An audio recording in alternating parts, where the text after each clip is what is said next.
Today's agreement delivers smooth-flowing trade within the whole United Kingdom, protects Northern Ireland's place in our union, and safeguards sovereignty for the people of Northern Ireland. Now, these negotiations have not always been easy, but I'd like to pay an enormous personal tribute to Ursula for her vision in recognising the possibility of a new way forward.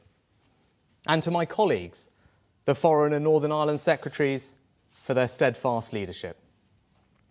The United Kingdom and European Union may have had our differences in the past, but we are allies, trading partners and friends, something that we've seen clearly in the past year as we joined with others to support Ukraine.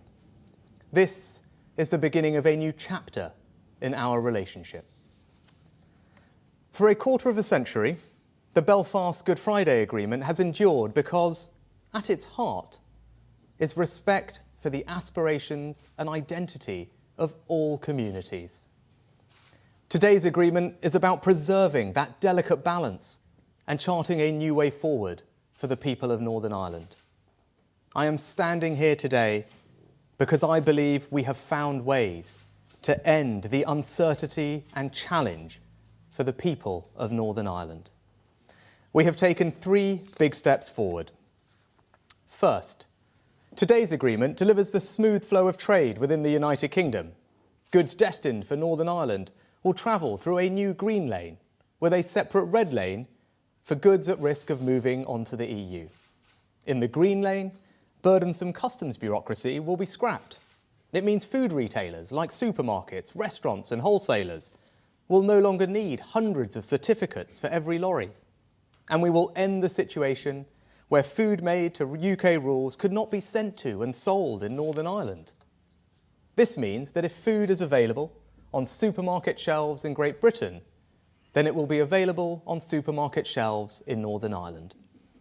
And unlike the protocol, today's agreement means people sending parcels to friends or family or doing their shopping online will have to complete no customs paperwork. This means we have removed any sense of a border in the Irish Sea. Second, we have protected Northern Ireland's place in the Union. We've amended the legal text of the protocol to ensure we can make critical VAT and excise changes for the whole of the UK, for example on alcohol duty, meaning our reforms to cut the cost of a pint in the pub will now apply in Northern Ireland.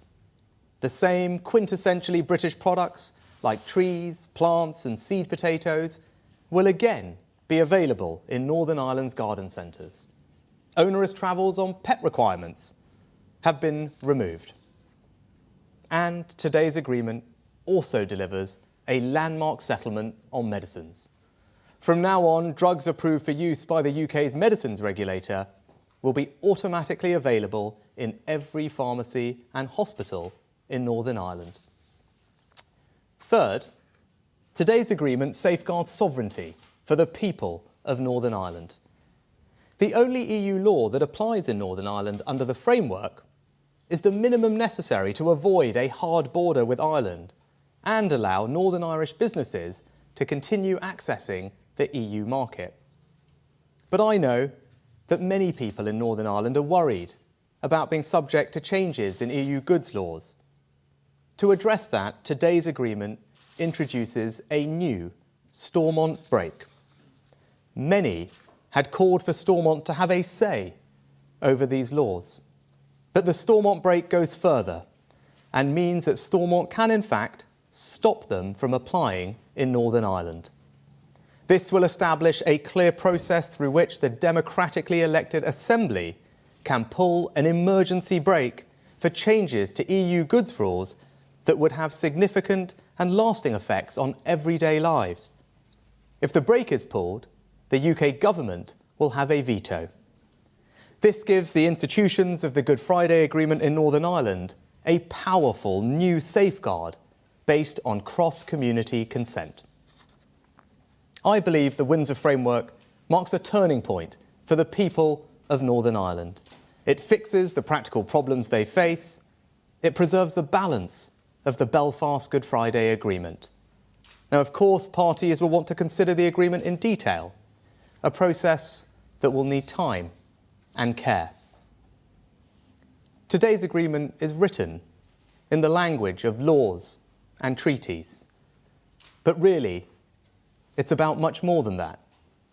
It's about stability in Northern Ireland. It's about real people and real businesses.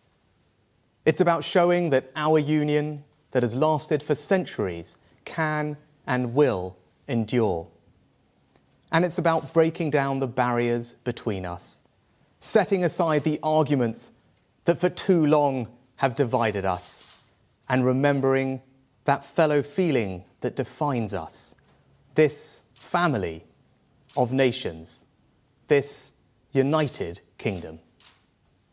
Thank you. Ursula. Good afternoon. Prime Minister dear Rishi. It is an honor and a pleasure to be here in Windsor with you. And it is with a great sense of satisfaction that we stand here together. We are about to deliver on an important commitment we made to each other a few months ago. I remember our first discussions when we saw eye to eye on how to support our Ukrainian friends. And I was encouraged by our trustful and strong cooperation on this crucial geostrategic issue.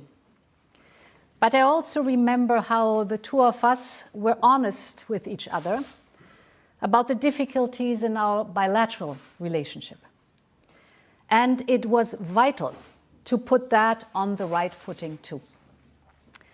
We committed to work hard together to do so.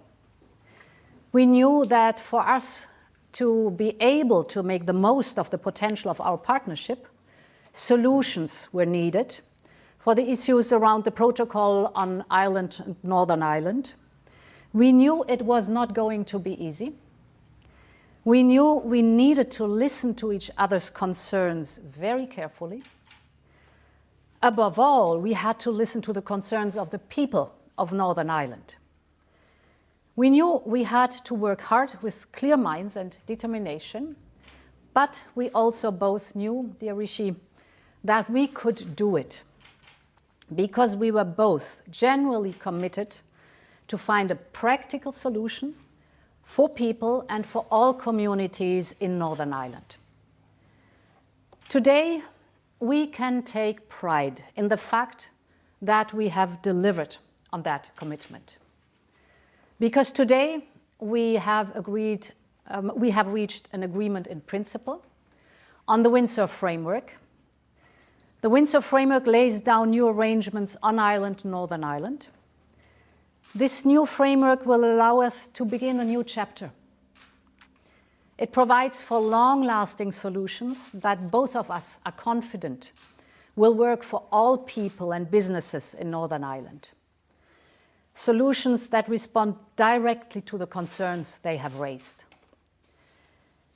Prime Minister, we worked hard across a wide range of areas. The new arrangements are delivering a comprehensive package so that we can address in a definitive way the issues faced in everyday lives. I will only mention two examples that I find most telling. Indeed, the new Windsor Framework will ensure that the same food will be available on supermarket shelves in Northern Ireland as in the rest of the UK. And furthermore, the new Windsor Framework will permanently enable all medicines, including novel ones, to be available in Northern Ireland at the same time, under the same conditions across the UK. For this to work, we have agreed on strong safeguards, like IT access, labels, and enforcement procedures that will protect the integrity of the European Union's single market. The new Windsor Framework respects and protects our respective markets and our respective legitimate interests. And most importantly, it protects the very hard-earned peace gains of the Belfast Good Friday Agreement for the people of Northern Ireland and across the island of Ireland.